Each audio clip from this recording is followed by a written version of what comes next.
السلام عليكم ورحمة الله وبركاته. الحمد لله نحمده ونستعينه ونستغفره ونؤمن به ونتوكل عليه ونعوذ بالله من شرور أنفسنا ومن سيئات أعمالنا. من يهده الله فلا مضل له ومن يضلله فلا هادي له.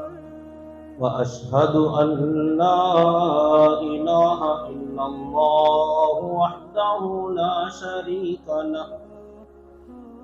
وأشهد أن سيدنا وسندنا وحبيبنا ونبينا ومولانا محمدا عبده ورسوله. أما بعد، فأعوذ بالله من الشيطان الرجيم. بسم الله الرحمن الرحيم. فقد قال الله تبارك وتعالى في القرآن المجيد والفرقان الحميد: حاميم والكتاب المبين. إنا أنزلناه في ليلة مباركة إنا كنا منذرين. وعن علي رضي الله تعالى عنه قال: قال رسول الله صلى الله عليه وسلم: إذا كانت ليلة النصف من شعبان فقوموا ليلها وصوموا يومها، فإن الله تعالى ينزل فيها لغروب الشمس إلى سماء الدنيا فيقول: هل من مستغفر فأغفر له؟ ألا مسترزق فأرزقه؟ ألا مبتل فأعافيه؟ ألا كذا حتى تطلع الفجر. رواه ابن ماجه. صدق الله العظيم وصدق رسوله النبي الكريم، ونحن على ذلك لمن الشاهدين والشاكرين، والحمد لله رب العالمين. اللهم صل على محمد وعلى آل محمد كما صليت على إبراهيم وعلى آل إبراهيم إنك حميد مجيد. اللهم بارك على محمد وعلى آل محمد كما باركت على إبراهيم وعلى آل إبراهيم إنك حميد مجيد. محترم بزرگان اسلام و برادران ملت اور میرے معزز سامعین کرام، الحمدللہ ہمارا سیرت پاک کا ایک طویل سلسلہ بحسن خوبی اختتام کو پہنچا۔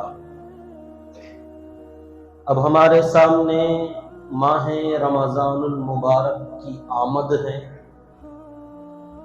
تقریباً 2 ہفتے کا عرصہ باقی رہ گیا ہے،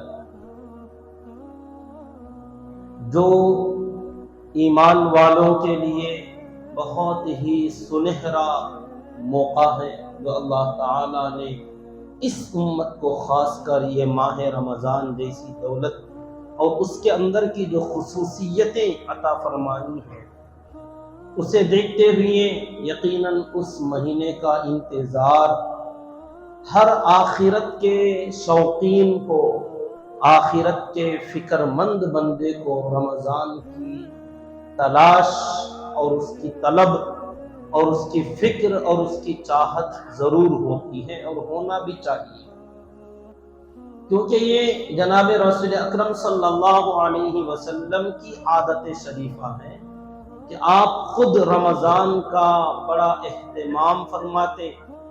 2 ماہ پہلے جب رجب کا مہینہ آتا تو آپ سے یہ دعا منقول ہے کہ آپ یہ دعا پڑھا کرتے تھے، اللہم بارک لنا فی رجب و شعبان و بلغنا رمضان، کہ اللہ رجب کا مہینہ تو آ گیا، اب ہماری عمر میں برکت دے کہ رجب اور شعبان کے مہینوں میں ہمیں برکت ملے اور ہم رمضان تک پہنچ جائیں، آپ ہمیں پہنچا دیجیے۔ اور دعاؤں کے ساتھ ساتھ صرف دعا ہی نہیں کرتے تھے، جیسا کہ ہماری عادت ہے کہ ہم چاہتے تو ہیں کہ ہماری زندگی اسلام کے مطابق گزرے، اگر کوئی دعا دے تو آمین بڑے زور سے کہتے ہیں، اور ہماری اس سے بڑی خواہش ہے کہ ہمارا خاتمہ ایمان پر ہو، کلمے والی موت نصیب ہو، آخر وقت میں اللہ اللہ کہتے ہوئے دنیا سے جا رہے ہوں۔ بڑی تمنا تو ہے، اگر دعا دی جائے یا دعائیا الفاظ بولے جائیں بڑے زور سے آمین تو کہتے ہیں، صرف دعا تک ہی ہے۔ دعا کرنا اور اس کے بعد اس کی کوشش نہ کرنا، اس کی فکر نہ کرنا، اس کا اہتمام نہ کرنا، یہ نبی نے نہیں سکھایا۔ جب دعا کرو تو دعا کے ساتھ ساتھ اس کی تیاری بھی کرو، کوشش بھی کرو، ارادہ بھی کرو، صرف دعا پر بھروسہ نہ کرو، دعا کے ساتھ ساتھ قدم بھی اٹھاؤ، عمل بھی کرو۔ جیسے آپ رجب کے مہینے میں رمضان کے لیے دعا کر رہے کہ اللہ ہمیں رمضان تک پہنچا دے، دعا تو ہوئی، اب تیاری کیا ہے، جسے استقبال رمضان کہتے ہیں۔ ہمارے علاقوں میں جگہ جگہ جیسے جیسے شعبان کا مہینہ ختم ہونے لگتا ہے، رمضان قریب آنے لگتا ہے، تو لوگ مستقل جلسے کرتے ہیں، استقبال رمضان کے عنوان پر پروگرام کرتے ہیں کہ رمضان کا استقبال کر رہے ہیں ہم۔ سواگت کرنا، استقبال کرنا، ویلکم کرنا، استقبال کا مطلب۔ اب وہ کیسے؟ کوئی پروگرام کر لیا، جلسہ کر لیا، بیان کر لیے اس کے بارے میں، تو یہ افہام و تفہیم، سمجھنا سمجھانا، تقریر کرنا، بیان کرنا، دعا کرنا، یہ بھی ایک درجے میں رمضان کا استقبال اور اس کی تیاری ہے، لیکن یہی تیاری نہیں ہے، بلکہ اس کے آگے ہر آدمی کا اپنا عمل ہے، اپنی تیاری ہے، کہ ہر وہ بندہ جسے رمضان کا حقیقت میں شوق ہے، آخرت کی فکر ہے، تو وہ بندے اپنی طرف سے خود اپنا انفرادی عمل، انفرادی اعتبار سے رمضان کی تیاری کرنے لگیں گے۔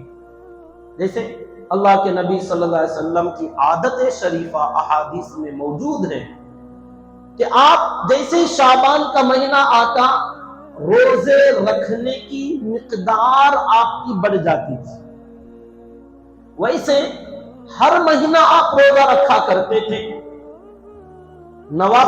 نفل روزے، جیسے نماز سنت اور نفل پڑھی جاتی ہیں، روزے بھی آپ ہر مہینے میں کم سے کم مہینے میں 3 روزے تو آپ کی عادت تھی، ہر مہینہ کم سے کم 3 روزے، جسے ایام بیض کے روزے کہتے ہیں۔ ایام بیض، درمیان کے 3 دن چاند کے حساب سے، چاند کی جو تاریخ آتی ہے 13، 14، 15، یہ 3 جو دن ہیں، 13 تاریخ، 14 تاریخ، 15 تاریخ چاند کی، تو ان 3 دنوں کو ایام بیض کہتے ہیں عربی میں، اور ان دنوں میں روزے رکھنا نبی پاک صلی اللہ علیہ وسلم کی عادت ہے۔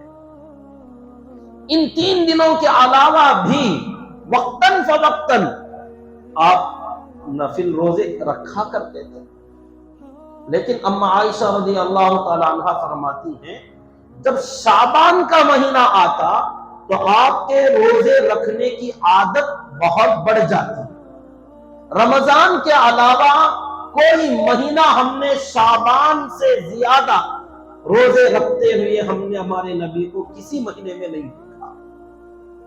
تو یہ ہے حقیقت میں استقبال رمضان، رمضان کے لیے تیاری کرنا، کیونکہ پہلے کے اب یہ باقی کے 11 مہینوں میں روزے کی عادت چھوٹ گئی ہے۔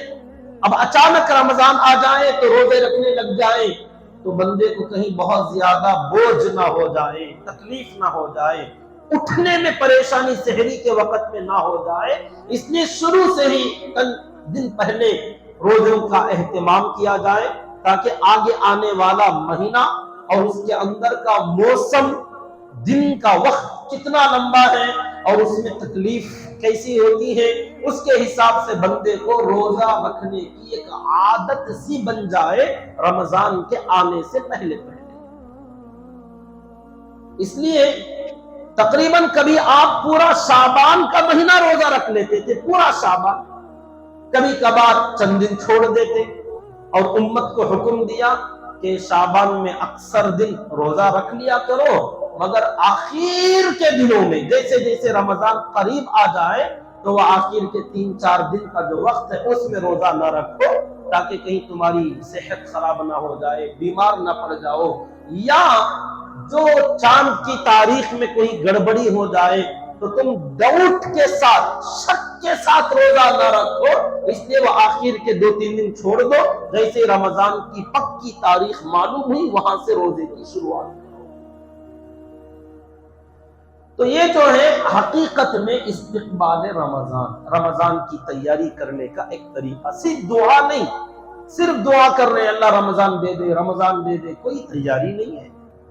جیسے ہماری دعائیں ہیں کہ ایمان پر خاتمہ ہو جائے، ایمان کی کلمے کی موت نصیب ہو جائے، دعائیں تو بہت ہیں، ہر ایمان والا چاہتا ہے، تقریباً ہر بندہ چاہتا ہے کہ ایمان کی حالت میں خاتمہ بالخیر، کلمے کی موت نصیب ہو، لیکن اللہ والوں نے، علماء کرام نے ایک جملہ نقل فرمایا، کما تحیون تموتون وَتُبْعَثُونَ كَمَا تَمُوتُونَ، کہ تم جیسی زندگی گزارو گے ویسی موت تمہیں ملے گی۔ زندگی جیسی گزارو گے موت بھی ویسی ملے گی، اور جیسی موت ہوگی ویسا حشر ہوگا۔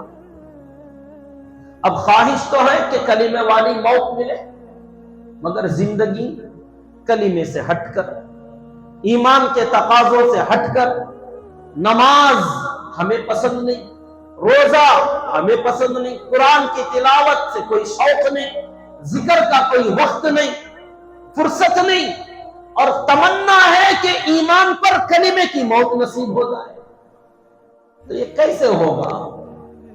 بندہ جیسی زندگی گزار رہا، روز کا جو معمول ہوگا، صبح اٹھنے سے لے کر شام میں، رات میں سونے تک، جو بندے کی عادت ہوگی کہ کبھی مسجد میں آ رہے، مسجد سے باہر جا رہے، تلاوت کر رہے، ذکر کر رہے، نماز پڑھ رہے، امر بالمعروف نہی عن المنکر، کاروبار، تجارت، اللہ اور اللہ کے رسول کے طریقے کے مطابق ہر وقت میں زبان پر اللہ اللہ چل رہا ہے، تو انہی اوقات میں سے کوئی ایک وقت ہے جو دنیا سے جانے کا ہوگا، اور اس وقت میں بھی زبان پر وہی ذکر چل رہا ہوگا جو روز چلتا تھا، نصیب کلمے والی موت ہو جائے گی۔ ایسا نہیں ہوتا کہ بندہ پوری زندگی ذکر کو چھوڑ دے، تلاوت چھوڑ دے، عبادت چھوڑ دے، اور مرتے وقت میں اسرائیل آئے اور کہنے لگے بیٹا چل ذکر کر لے، تیرا وقت آخری ہے، کلمہ پڑھ لے، تیری روح نکالنا۔ ایسا نہیں ہوگا۔ جب آتی ہے موت، اچانک جس حال میں ہو اسی حال میں چلے جاؤ گے۔ تو اس لیے ہمیشہ مستعد اور تیار رہنا، جیسا ہم چاہتے ہیں موت ویسی زندگی گزرنے۔ تو میرے حال میں یہ اس لیے عرض کر رہا تھا کہ صرف دعائیں کرنا اور اس کی تیاری نہ کرنا یہ حماقت کہلاتی ہے، بے وقوفی ہے۔ رمضان ہی کی تیاری کے لیے شعبان میں اللہ کے نبی صلی اللہ علیہ وسلم نے ایک طریقہ بتلایا کہ 15ویں شب، 15ویں رات جو شعبان کی آتی ہے، اور اس کے بعد والا جو 15واں دن ہے، ہمارے نبی کی جو عام عادت تھی 13 14 15 ہر مہینے میں روزہ رکھنے کی، اس شعبان میں خاص کر کچھ حدیثیں ملتی ہیں، تقریباً 10-12 حدیثیں ہیں جو ابن ماجہ میں، ترمذی شریف میں، طبرانی میں وغیرہ کتابوں کے اندر احادیث موجود ہیں جو شعبان میں اور 15ویں شعبان کے متعلق کچھ احکامات ملتے ہیں، مگر تمام احادیث جتنی بھی اس رات کے متعلق ہیں ضعیف احادیث ہیں۔ ضعیف مطلب بیکار نہیں، جیسے کچھ لوگ سمجھتے ہیں بیکار ہے حدیث، ضعیف بولے تو ویسٹ نہیں، ضعیف مطلب یہ ایسی حدیثیں ہیں جس سے کوئی عقیدہ یا کوئی مسئلہ مستنبط نہیں کر سکتے۔ ضعیف حدیث کا مطلب کوئی عقیدہ اس حدیث کی روشنی میں بنا لے، اس حدیث کو سامنے رکھ کر کوئی مسئلہ نکال کر بتائیں، یہ نہیں ہو سکتا۔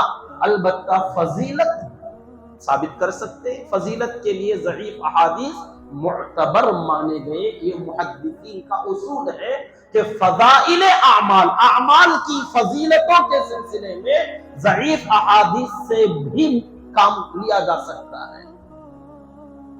تو اب یہ جتنی احادیث ہیں ترمذی اور ابن ماجہ میں، عائشہ رضی اللہ تعالیٰ عنہ سے بہت مشہور حدیث ہے جو لوگوں میں مشہور ہے کہ 15ویں شعبان کے بارے میں کہ میں نے اللہ کے نبی صلی اللہ علیہ وسلم کو اپنی باری میں، کہ میرے گھر میں کمرے میں آپ تشریف فرما تھے، رات میں اچانک میری آنکھ کھلی تو میں نے دیکھا اللہ کے نبی صلی اللہ علیہ وسلم بستر پر موجود نہیں ہیں۔ تو مجھے خیال ہوا کہ آپ مجھے بتائے بھی نہیں اور نماز میں بھی کمرے میں بھی کہیں موجود نہیں ہیں، کہاں گئے ہوں گے؟ تو میں تلاش کرنے نکلی، تو دیکھتے ہوئے آپ کو میں ڈھونڈنے لگی تو کیا دیکھتے ہو، اچانک آپ فَإِذَا بِالْبَقِيعِ، آپ جنت البقیع قبرستان سے واپس تشریف لا رہے ہیں۔ تو آپ نے جب قریب پہنچے تو آپ نے فرمایا، اے عائشہ کیا تمہیں یہ ڈر لگا کہ اللہ اور اللہ کے رسول تم پر ظلم کریں گے، کہ تمہاری باری کا دن ہے اور میں کسی دوسری جگہ چلا جاؤں، یہ ظلم کہلاتا ہے؟ ایسا نہیں ہوگا، بلکہ آج رات میں جنت البقیع گیا ہوا تھا اور جانتی ہو آج کی رات کون سی ہے؟ نا مجھے کیا معلوم، آپ بتا دیجیے۔ تو آپ نے فرمایا شعبان کی 15ویں رات ہے، اور اس رات میں قبیلہ بنو کلب جو کہ عرب میں بہت مشہور قبیلہ تھا بکریوں کے پالنے میں، بہت بکریاں ہوتی تھیں اور ان بکریوں پر بال بھی بہت مقدار میں ہوتے تھے، تو آپ نے فرمایا قبیلہ بنو کلب کی بکریوں کی بالوں کی مقدار جتنی ہے اتنے لوگوں کی اللہ تعالیٰ آج رات مغفرت فرمائے۔ تو یہ ترمذی میں اور ابن ماجہ دونوں کتابوں کے اندر موجود ہے، مگر امام بخاری رحمت اللہ علیہ نے اس حدیث کی تضعیف کی کہ یہ حدیث ضعیف ہے، سند کے اعتبار سے کچھ گڑبڑ ہے، لیکن مسئلہ نکالنا اس سے نہیں ہے، بس ایک فضیلت کے اس رات میں آپ صلی اللہ علیہ وسلم نے کچھ فضیلت اس کی بیان فرمائی۔ اور ایسے ہی ابن ماجہ کی ایک روایت حضرت علی رضی اللہ تعالی عنہ سے جو میں نے خطبے میں پڑھا، فرماتے ہیں اللہ کے نبی صلی اللہ علیہ وسلم نے ارشاد فرمایا اذا كانت ليلة النصف من شعبان، جب شعبان کی درمیانی رات آ جائے، فقوموا ليلها وصوموا يومها، تو اس رات میں قیام کرو، قیام لیل، قیام فقوموا لیلہ، قیام کا مطلب عبادت کرو، اور اگلا اس کے بعد والا جو دن ہے اس میں روزہ رکھ لیا کرو۔ کیوں؟ فرمایا فَإِنَّ اللَّهَ تَعَالَى يَنزِلُ فِيهَا لِغُرُوبِ الشَّمْسِ إِلَى السَّمَاءِ الدُّنْيَا، کیونکہ اللہ تعالیٰ اس 15ویں رات میں مغرب ہی سے جیسے سورج ڈوبا رات شروع، لِغُرُوبِ الشَّمْسِ، سورج کے غروب ہوتے ہی اللہ تعالیٰ اپنی شان جلال کے ساتھ، جیسے آپ اللہ تعالیٰ کی شان کے لائق ہیں، اللہ تعالیٰ آسمان دنیا پر نزول فرماتے ہیں، اللہ اترتے ہیں۔ اب وہ کیسے اترتے ہیں، کیا انداز ہے، ہمیں نہیں معلوم، وہ اللہ کے لیے لائق ہے، اللہ بہتر جانتے ہو کیا کیفیت ہے۔ تو کب سے آتے ہیں؟ مغرب ہی سے، رات جیسے شروع، مغرب کا بعد اس رات کا عمل شروع ہو جاتا ہے، اللہ تعالیٰ تشریف لاتے آسمان دنیا پر، فیقول، اور اللہ تعالیٰ اعلان کرواتے ہیں دنیا میں، حل من مستغفر فاغفر لہ، کیا کوئی گنہگار ایسا ہے جو اپنے گناہوں کی بخشش کرانا چاہتا ہے؟ آج میں اس کو بخش دوں۔ کوئی ہے جو چاہتا ہے کہ مغفرت کروں؟ تو میں مغفرت آج کرنے کے لیے تیار ہوں، مانگو تو صحیح، میں مغفرت کر دوں گا۔ الا مسترزق، کیا کسی کو رزق کی پریشانی ہے؟ اگر یہ دیکھا جائے تقریباً ہر بندہ الا مسترزق، رزق چاہتے ہو؟ اب رزق مطلب صرف کھانا پانی ہی نہیں، سیلری اور پیسہ ہی نہیں، ہر چیز جو دنیا کی ضرورت کی ہے، اگر تم پریشان ہو فارزقہ، تو آج درخواست کر لو، میں تمہارا رزق تقسیم کروں گا۔ الا مبتلن، کیا کوئی کسی بلا میں پریشان، مصیبت میں گرفتار، بیماری ہو یا پریشانی ہو، مقدمہ ہو، کیس ہو، کچھ بھی کسی پریشانی میں مبتلا ہے، فَأُعَافِيهِ، آج میں اسے اس پریشانی سے عافیت دوں گا۔ پھر فرمایا الا قضا الا قضا، کیا ایسا کوئی ہے، ویسا کوئی ہے تاکہ اس کی وہ پریشانی دور کروں، ایسا کوئی ہے تاکہ اس کی پریشانی دور کروں۔ حتی تطلع الفجر، فجر کی اذان کا وقت جب ہوگا، اس وقت تک غروب شمس سے لے کر سورج کے نکلنے تک، طلوع شمس تک پوری رات یہی ادا، یہی معاملہ اللہ تعالیٰ کا ہوتا رہتا، اعلان ہوتا رہتا ہے کہ کوئی بندہ ہے جو مغفرت چاہے، کوئی ہے جو رزق چاہے، کوئی ہے جو پریشانیوں سے نجات چاہے، اور طرح طرح کی چیزیں، جیسے کوئی اسٹوڈنٹس ہیں جو ایگزام میں پاس ہونا چاہتے ہیں، کوئی اور کاروبار کے لیے پریشان ہے، کوئی نوکری کے لیے پریشان ہے، طرح طرح کے معاملے، کوئی شادی بیاہ کا پریشان، کوئی اولاد کے لیے پریشان، کوئی اولاد کے بارے میں پریشان، طرح طرح کے معاملات ہیں۔ الا قضا الا قضا، کیا کوئی ایسا ہے، کوئی ویسا ہے تاکہ اس کی حاجتیں پوری کروں۔ اور اللہ تعالیٰ یہ تطلع الفجر، صبح کے طلوع ہونے تک یہ معاملہ کرتے ہیں۔ یہ بھی حدیث ضعیف ہے، ضعیف مطلب بیکار نہیں، اس کو سمجھو۔ ایک حدیث ہوتی ہے موضوع، وہ ہے بیکار، من گھڑت، کسی نے، نبی نے نہیں فرمایا، کسی نے درمیان میں ایسے چھوڑ دیا، گھڑ کر پیش کر دیا، اسے موضوع کہتے ہیں، وہ بیکار کی حدیث، وہ حدیث ہی نہیں، بیکار، کسی بندے نے گھڑ کر نبی کی طرف منسوب کر دیا۔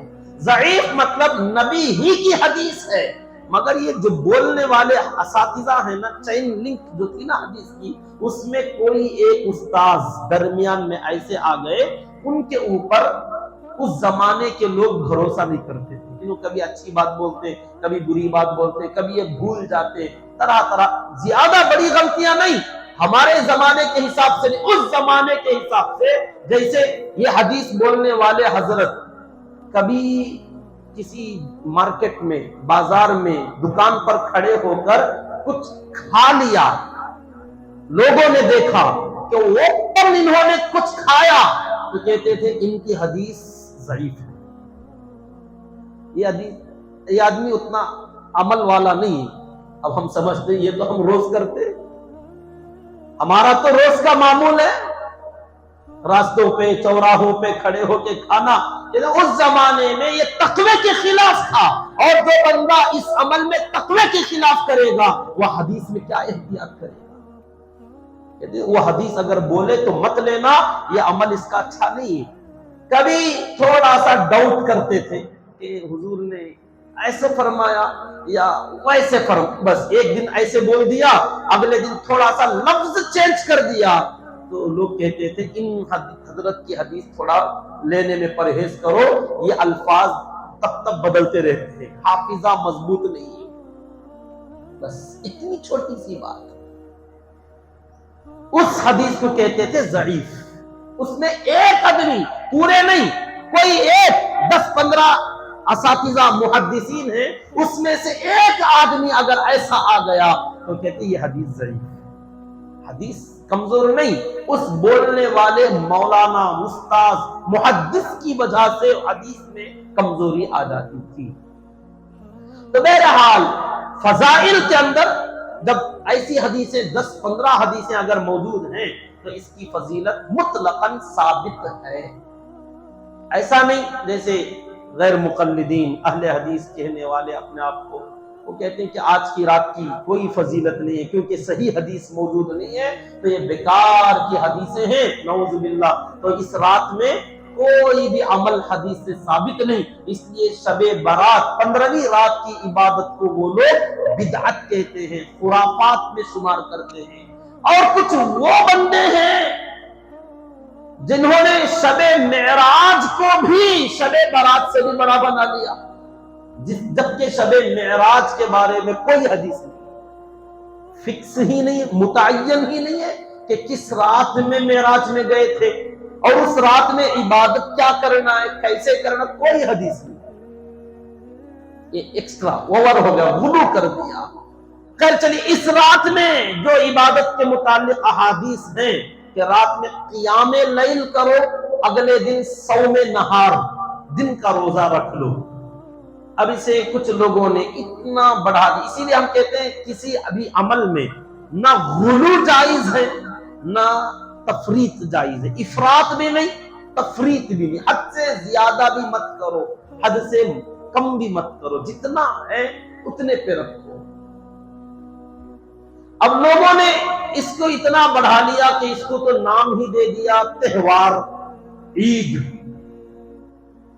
شعبان کی عید، شب برات کی عید. اب اسے لوگوں نے بڑھایا تو اتنا بڑھا دیا کہ عید کہہ دیا، جبکہ ہماری شریعت میں رات والی عید کوئی بھی نہیں ہے. عید دن کی ہوتی ہے، چھپ کر راتوں میں عید منانا یہ تو عیسائیوں کا طریقہ ہے،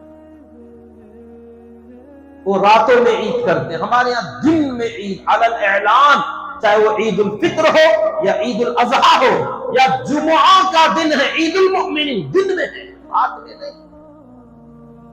یہ بھی ایک فرق سمجھو، عید رات کی نہیں ہوتی، دن کی ہوتی ہے.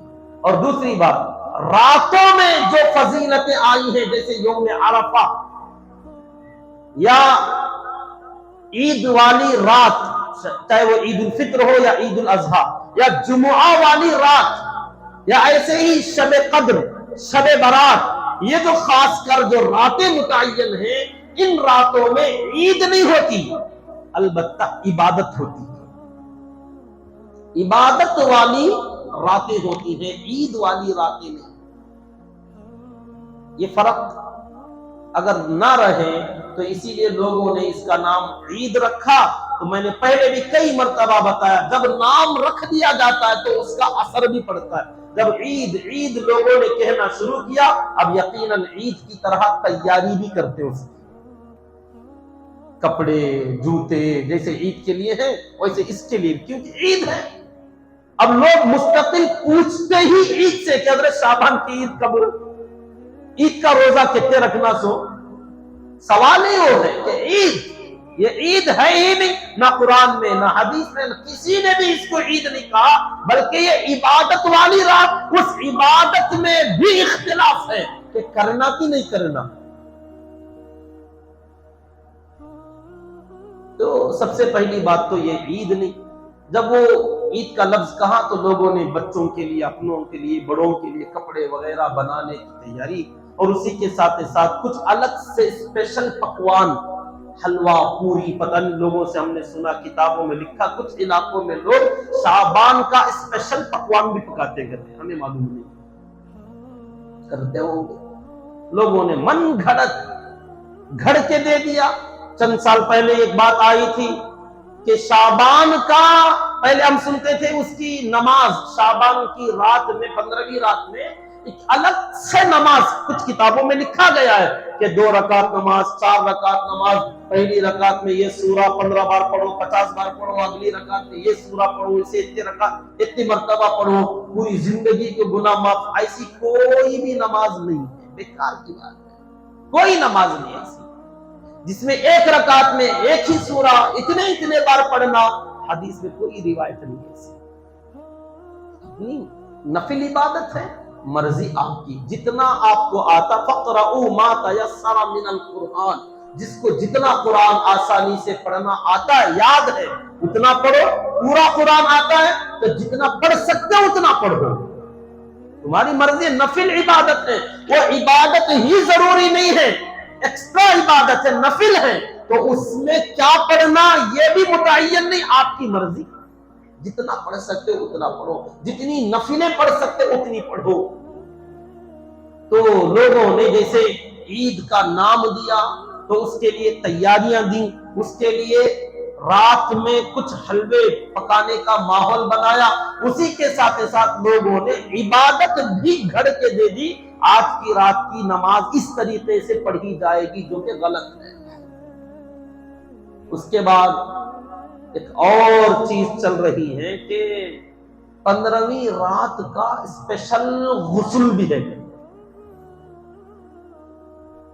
پہلے ہم جو ہے اس رات کو غسل کرتے تھے، کیونکہ مجمع میں جب بھی جائیں تو بڑا مجمع اگر ہو تو اپنی بدبو سے، پسینے سے لوگوں کو تکلیف نہ ہو، اس لیے مجمع میں جاتے وقت پاک صاف ہو کر غسل کر کے جانا، اگرچہ کہ پاک ہے پھر بھی غسل کرنا مستحب ہے، اچھا کام ہے۔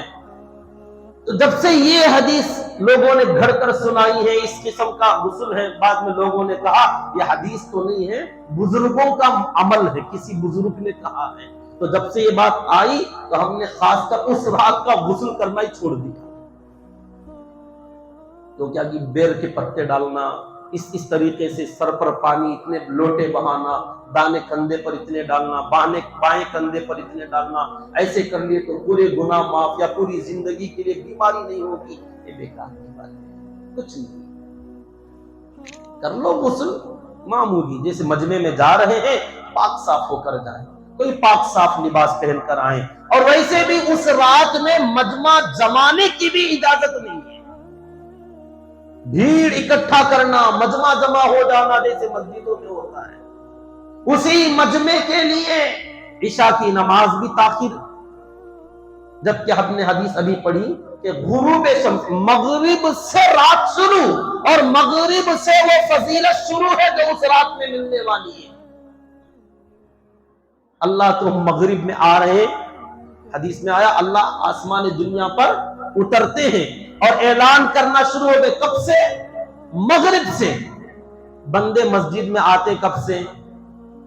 11 بجے، 11:30 بجے، 12 بجے۔ ہمارے ہاں آپ کو ابھی اعلان کر دیتے 10 بجے نماز، اللہ مغرب سے بلا رہے، کوئی ہے کوئی ہے، اللہ کہتے اللہ بھی فرصت نہیں، بیٹھ، آتے ہم، ابھی فرصت نہیں ہے، ابھی ہم کو نہانا ہے، وہ بیر کے پتوں کا غسل کرنا ہے، حلوہ پوری کھانا ہے، بریانی کھانا ہے، بن سور کے آئیں گے۔ آپ مغرب سے بلاتے رہیے، ہم 10-12 بجے آ کر آپ سے مانگ لیں گے جو مانگنا ہے، کیونکہ آپ کو تو فجر تک رہنا ہے، ہم کو تو 10 منٹ میں پورا لے لینا ہے۔ مقصد ہی نہیں سمجھا کہ کس لیے ہے، کیا واسطے ہیں اور کیا چاہا جا رہا ہے، یہ رات کیوں تھی؟ تاکہ رمضان جو آگے آ رہا ہے اس رمضان میں راتوں میں عبادت کرنا ہے، قیام لیل، کہ جس نے رمضان کے مہینے میں من قام ایمانا و احتسابا، کہ راتوں میں رمضان کی جو آدمی یقین کے ساتھ اور آخرت میں حاضر ہونے کے گمان کے ساتھ جو قیام لیل کا عبادت میں مشغول رہے گا، غفر لہ ما تقدم من ذنبہ، اس کے تمام گناہ اللہ معاف فرما دیتے ہیں رمضان کی راتوں کی عبادت کی برکت سے۔ اب وہ پورا سال 11 مہینے عبادت سے دور تھے، پڑھتے بھی تھے تو صرف عشاء سنت نفل وطر پڑھ کے چلے جاتے. اب مستقل رات میں 1 گھنٹہ 1.25 گھنٹہ 1.5 گھنٹہ تراویح کی عبادت کرنی ہے، اچانک عادت نہیں ہے، تو اس لیے درمیان میں ایک رات کے ذریعے سے اس کی تیاری کرائی گئی کہ اس رات میں قیام لیل کا اندازہ ڈال لو اور اس کی عادت شروع کرو کہ اس رات میں شروع، اور ہر رات کچھ عبادت کرنے میں لگا اپنا وقت، آدھا گھنٹہ، پونا گھنٹہ، 15 منٹ، 20 منٹ، روز جو عبادت کر رہے ہو نا اس سے بھی تھوڑا آگے اپنا وقت دو تاکہ رمضان میں تراویح میں وقت لگانا آسان ہو. ہماری ایک بڑی پریشانی یہ بھی ہے کہ جوش میں 1 دن 1 رات کتنا بولتی کی بولو پورا کرتے ہیں، پوری رات ریگولر آؤ یہ نہیں ہوتا. اور اللہ کے نبی صلی اللہ علیہ وسلم نے ارشاد فرمایا خیر الاعمال ما دیم علیہ، اعمال میں سب سے بہترین عمل وہ ہے جو پابندی سے مداومت کے ساتھ ریگولر کیا جائے. جوش میں آنا پورا دن پوری رات یا 2 دن 3 دن کر کے ایسا بھاگ گئے پورا سال پھر دکھتے ہی نہیں، یہ پسند نہیں. کوئی سنت کوئی نفل ایسی عادت ڈالو پوری زندگی ہر رات ہم 2 رکعت پڑھ کے سوتے ہیں، ہر رات. وہ 1 رات کی پوری رات عبادت کرنے سے افضل ہے جو روزانہ ہر رات میں یا ہر دن میں 2 رکعت کنٹینیو آپ پڑھ رہے لگاتار پڑھ رہے. تو مداومت کے ساتھ جو عبادت کی جائے گی جوش میں 1 رات والی عبادت پر یہ باری ہے. اللہ کے یہاں گھنٹے گنے نہیں جاتے، وقت گنا نہیں جاتا، رکعتیں کاؤنٹ نہیں کی جاتی کہ کس بندے کی رکعتیں زیادہ، کس بندے کی نمازیں زیادہ، کس کا وقت زیادہ. اللہ نے زیادہ کا مطالبہ نہیں کیا. کس کے اعمال زیادہ ہوں گے ہم اسے بخش دیں گے، اللہ نے کہیں نہیں کہا. قرآن میں زیادہ کی بات کہیں نہیں کہی اللہ نے. ہاں جس کے اعمال بھاری ہوں گے، وزنی ہوں گے، پاور والے ہوں گے، فَأَمَّا مَنْ ثَقُلَتْ مَوَازِينُهُ، جس کا نام اعمال بھاری ہوگا اب وہ چاہے 1 لمحے کی عبادت کیوں نہ ہو، 1 سیکنڈ کا عمل کیوں نہ ہو، 2 رکعت نماز کیوں نہ ہو، اگر بھاری والا عمل تم کرو گے تو یہی عمل تمہاری نجات کے لیے کافی ہو جائے گا. اللہ والوں نے کہا ہے کہ تم کاؤنٹ کرتے ہو، گنتے ہو کہ نماز میں سجدے میں سر رکھ کر سبحان ربی الاعلیٰ سبحان ربی الاعلیٰ کتنے بار بولنا ہے. پوچھتے 3 بار کم سے کم اپنی نمازوں میں 3 بار بولتے ہوں گے.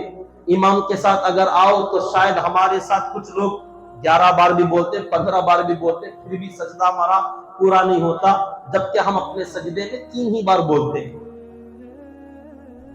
اب وہ بولتے کیسے؟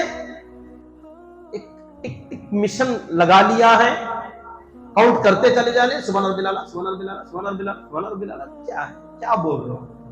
اللہ کاؤنٹ نہیں کرتے کہ کتنے بولے، کتنے من کے تم نے ڈھکیلے. ہم نے کچھ لوگوں کو دیکھا 1 منٹ میں 3 تسبیح ڈھکیل دیتے ہیں. کمپٹیشن میں لے جاؤ فرسٹ نمبر پر آئیں گے. یوں ڈھکیلتے کہ من کے ڈھکیلنے کی آواز. ایک صاحب کو میں نے رمضان میں دیکھا، اللہ کے بندے جماعت میں آئے تھے، وہاں بیٹھے ہوئے تھے، ہم یہاں قرآن پڑھ رہے، یہاں میرے کانوں میں آواز گونجتی تھی من کے ڈھکیلنے کی. اتنی تیز رفتاری سے ڈھکیل رہے، کوئی کمپٹیشن میں جانا ہے ان کو. کیا پڑھ رہے ہو؟ اللہ کاؤنٹ کریں گے کتنی بار پڑھا. تم نے 1 بار کہا ہو سبحان ربی الاعلی، میرا بلند پروردگار ہر قسم کے عیب سے پاک ہے. سوچ کر سمجھ کر یقین کے ساتھ جس دن تم نے 1 بار یہ تسبیح پڑھ دی نا، خدا کی قسم پوری زندگی کے تسبیحوں پر یہ 1 تسبیح بھاری پڑی. تمہاری نجات کے لیے 1 سبحان ربی الاعلی کافی ہو جائے گا. جس دن تم نے اس تسبیح کو سمجھ کر یقین کے ساتھ تلفظ کی ادائیگی کے ساتھ صحیح انداز میں تم نے دل و جان سے اپنے رب کو پکارا ہوگا۔ ہمارے یہاں کمیت ہے، کاؤنٹ کہ کتنی مقدار میں ہو، کیفیت نہیں، حالانکہ اللہ کیفیت کو دیکھتے ہیں، کمیت کو نہیں۔ تو یہاں ہمارے یہاں معمول بن گیا کہ پوری رات کے لیے آنا ہے، تو ہم بن سور کر تیاری لے کے آ رہے ہیں، باقاعدہ طور پر 10 11 12 بجے اب آئے، کیوں صبح تک جاگنا؟ کس نے کہا کہ جتنی تمہاری طاقت ہو اور اگلے دن کی تمہاری ضرورت ہے تو جتنی ضرورت ہے اتنا تم عبادت کرو، اگلے دن اپنے معاملات، کاروبار، تجارت، روزہ بھی رکھ سکتے ہو، روزہ رکھ لو، ضروری تو نہیں ہے۔ ہاں کوئی بندہ اگر شعبان کے روزے رکھنا چاہتا ہے، جیسے نبی کی ہر مہینے 3 دن روزہ رکھنے کی سنت ہے، وہ یہ سوچے ہر مہینہ تو نہیں ہوا، کم سے کم شعبان میں تو 3 رکھ لوں، تو 13 14 15، اب 15 تاریخ 14ویں رات میں کب ہے؟ اتوار کو ہے، تو ہفتہ 13 ہے، 13ویں تاریخ ہے ہفتے کے دن، یعنی کل 14واں دن ہے اتوار کا، اس رات میں آتی ہے 15ویں رات، اور پیر کا دن ہے 15واں دن، تو کل ہفتے کا، اتوار اور پیر، یہ 3 دن ایام 20 جو چاند کی 3 جو راتیں آتی 13 14 15، آج شعبان کی 12 ہے، تو اگلا دن 13 14 15 3 روزے رکھنا چاہے، اور یہ سمجھ کر نہیں کہ شب برات کے روزے نہیں، بدعت ہے، شب برات کا روزہ نہیں، شعبان کے مہینے کے روزے، کیونکہ ہر مہینہ نبی 3 روزے ایام 20 کے رکھتے تھے، تو ہم بھی اس مہینہ 3 روزے رکھیں گے، تو اس اعتبار سے آپ کو سب کل ہفتے کا روزہ، اتوار کا روزہ، پیر کا روزہ رکھنے کی اجازت ہے، رکھ سکتے ہو۔ سنت ہے کون سی؟ ہر مہینے کی سنت رکھو، 3 رکھ سکتے ہو۔ اس کے آگے رمضان کی تیاری کے لیے نبی رکھا کرتے تھے بہت روزے، پورا شعبان رکھتے تھے، تو آپ پیر کے بعد بھی منگل، بدھ، جمعرات، جمعہ، ہفتہ، اتوار اور شعبان کے 20 22 25 تاریخ تک اگر روزے رکھنا چاہتے ہو اجازت ہے۔ رمضان کی تیاری کے لیے روزے رکھنا چاہتے تو 5 روزے رکھو، 8 روزے رکھو، 10 روزے رکھو، بس رمضان شروع ہونے سے 1-2 دن پہلے چھوڑ دو۔ یہ ہے سنت کے مطابق عمل کرنا۔ ہاں اگر کوئی بندہ صرف 15ویں شعبان کا روزہ رکھنا چاہتا ہے تو وہ اتوار کی رات میں 15ویں رات ہے، پیر والا دن 15واں دن ہے، تو اس دن روزہ رکھنا ضعیف حدیث کے اندر موجود ہے، رکھ سکتے، ایک روزہ بھی اگر رکھنا چاہو تو رکھو، ضروری نہیں ہے، فرض نہیں ہے، کوئی واجب نہیں ہے۔ اور اس رات کی عبادت کے لیے مجمع کا اکٹھا ہونا، بھیڑ کا جمع ہونا، اور اس رات میں عبادت بھی ہوتی کیا ہے، اس میں بھی ہمیں ہی پریشانی کی بیان کرو، اس میں بھی عبادت مطلب بیان۔ اب لوگوں نے وہ طریقہ بنا دیا ہے کہ 3 گھنٹے تک بیان ہو رہا ہے، کمپٹیشن چل رہے ہیں بیانوں کے، کہ کون سے مولانا کتنا خود بولتے ہیں، دیکھیں بیانات ہو رہے ہیں، وہی عبادت ہے۔ اپنی بھی کچھ محنت لگاؤ نا، عبادت کی عادت ڈالو، کچھ سجدے کر لو، کچھ صلاۃ التسبیح پڑھ لو، نوافل پڑھ لو، قضا پڑھ لو، یا ذکر کرو، تلاوت کرو، کچھ تو کرو، یا ایک رات کا اعتکاف کر لو، عبادت اپنی کرو، نجی عبادت، پرسنل عبادت کرو۔ کہتے ہیں نہیں، پرسنل کے لیے اللہ کے نبی صلی اللہ علیہ وسلم نے فرمایا اپنے گھروں میں عبادت کرو، اپنے گھروں کو قبرستان نہ بناؤ جہاں عبادت نہیں ہوتی، تو اپنے گھروں کو قبرستان نہ بناؤ، نوافل گھروں میں پڑھا کرو۔ لوگ کہتے ہیں گھروں میں جاتے ہیں تو نیند آ جاتی ہے، تو سو جاؤ، ضروری نہیں زبردستی جاگنا۔ لوگوں نے جاگنے کا بڑا اہتمام کرنا شروع کیا، عبادت کچھ نہیں ہوتی، ہاں جاگ ضرور رہے ہیں۔ اب وہ جاگنا ہی ہے تو لوگوں نے اپنے مزاج کے حساب سے جاگنے کا پروگرام بنا لیا۔ بڑی عمر کے حضرات ایک ٹیم بناتے ہیں، بیٹھتے ہیں، غیبتیں شروع، سب سے پہلا ٹاپک امام صاحب، ہر مسجد کا امام، آج بہترین رات ہے، چلو ہمارا امام، پورا سال کا کچا چٹا نکالو، موزن صاحب نیکسٹ ٹاپک، کمیٹی والے محلے والے جاگنا ہی تو کیا کریں, کوئی کسی نے یہ ٹاپک چھوڑا, کسی نے یہ ٹاپک چھیڑ دیا, بس پوری رات کاٹنا ہے. کچھ درمیانی قسم کے لوگوں نے کہیں سحری کا انتظام کر لیا, جاگنے والوں کے لیے چائے کا حریرے کا انتظام کرنے کی, جس کو خدمت کا شوق ہے, انہوں نے اپنا مشغلہ بنا لیا ہے کہ مسجد میں عبادت تو نہیں ہوتی, ہاں عبادت کرنے والوں کو ہم کھلائیں گے پلائیں گے.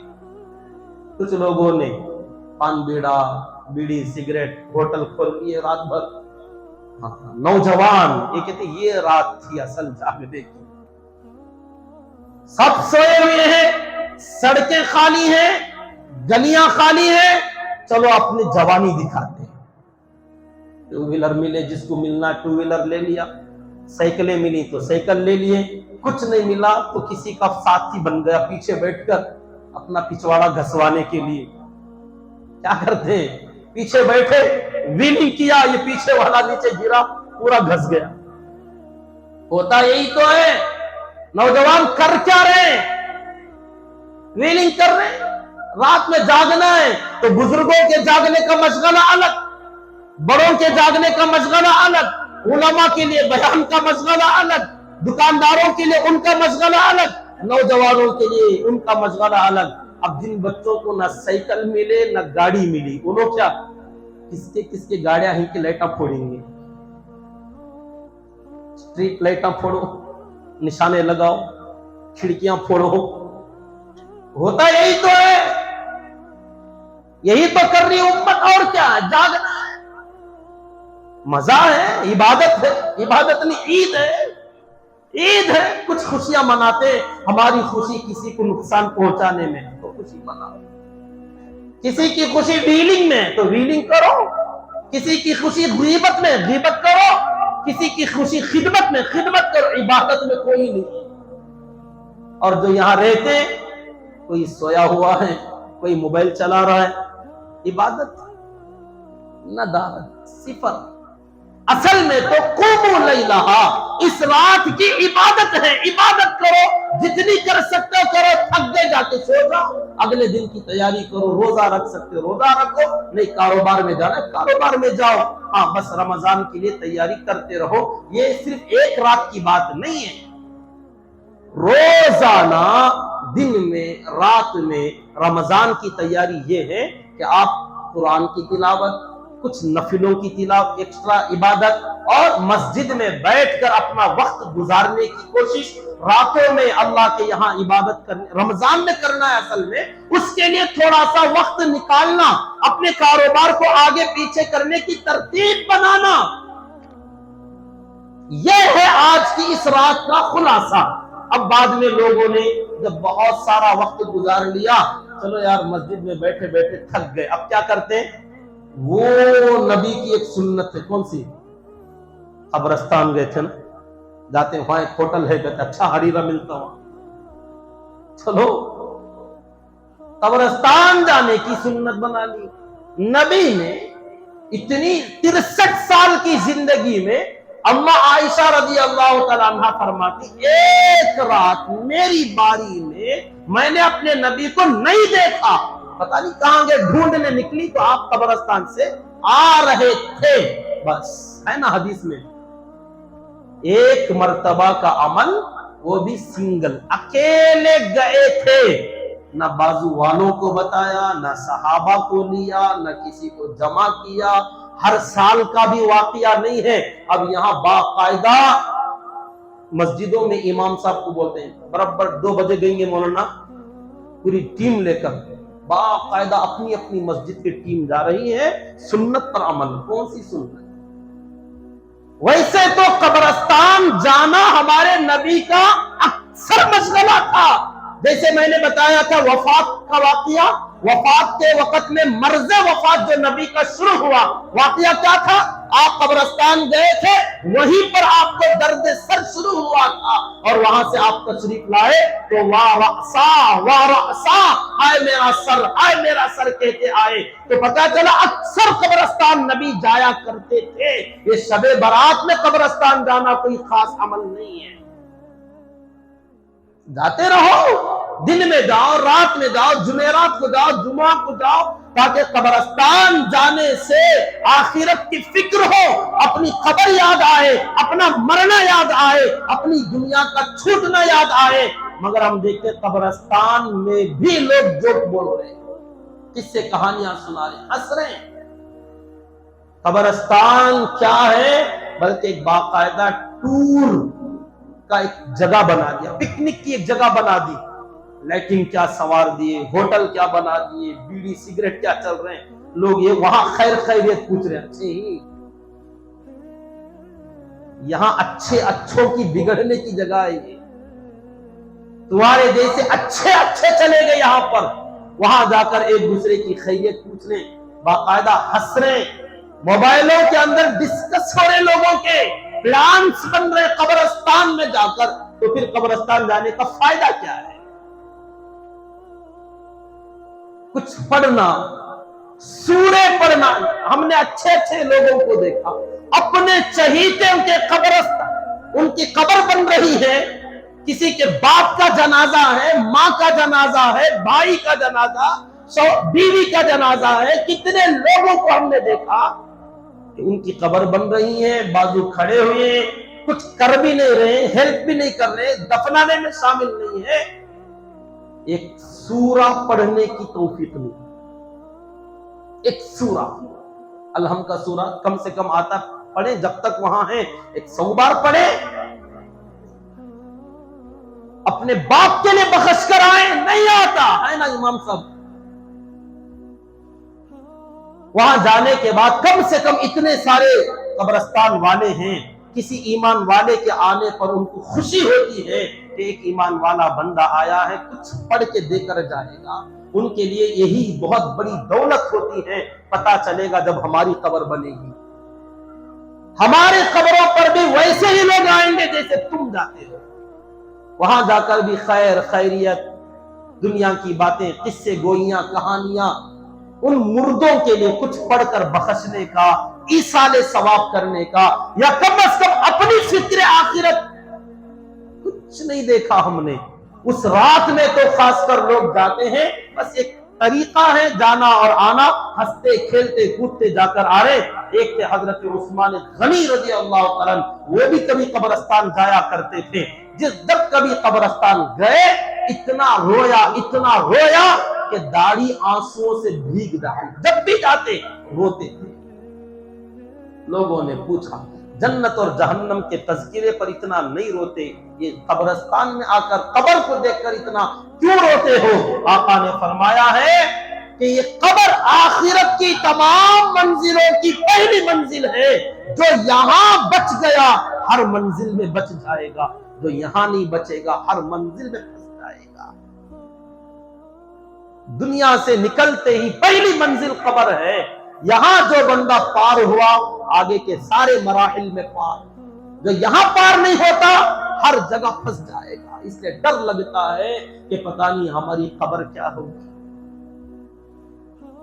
تو بہرحال میرے دوستوں اور بزرگوں، لوگوں کا اس رات میں جو طریقے ہیں، میں نے یہ چیزیں عرض کی، اصل میں ہے کہ اس رات میں عبادت کرو، انفرادی طور پر کرو، جب موقع ملے۔ مغرب کے بعد سے لے کر عشاء کی نماز ہمارے یہاں 10 بجے رکھی گئی ہے، تو آپ مغرب سے 10 بجے تک خوب عبادت کرو، جیسے یہاں عشاء کی نماز ہو جائے جا کے سو جاؤ، بہت بڑی عبادت ہو گئی آپ کی۔ اور کیا کرو گے؟ اس کے علاوہ غیبت، گپ شپ، موبائل چلانا، اس کے علاوہ کچھ نہیں ہوتا۔ ہاں کوئی بندہ عبادت کرتا ہے، ماشاءاللہ عبادت کرو، مسجد میں کرو، گھر میں جا کر کرو، عبادت کوئی متعین نہیں ہے، نمازیں پڑھو، قضا پڑھو، نفلیں پڑھو، صلاۃ و تسبیح پڑھو، ذکر کرو، تلاوت کرو، کچھ بھی کرو۔ اس کے علاوہ جو باقی امت کر رہی ہے، جو امت کے اندر خرافات و بدعات دیکھنے میں آ رہے ہیں، اس کی شریعت میں کوئی حقیقت اور کوئی ثبوت اس کا نہیں ہے۔ بس اس کے بعد اللہ تعالیٰ سے دعا کریں کہ اللہ رب العزت ہم تمام کو بھی سنت کے مطابق رمضان کی تیاری کرنے کے لیے شب برات کی عبادت کرنے کی اللہ ہم تمام کو توفیق عطا فرمائے۔ آمین وآخر دعوانا ان الحمد للہ رب العالمین۔ آپ حضرات سے گزارش ہے جاتے ہوئے مسجد کی ضروریات اور اخراجات کے لیے خوب دل کھول کر تعاون کرتے ہوئے جائیں۔ جو حضرات سنت نہیں پڑھے ہیں وہ سنت پڑھ لیں۔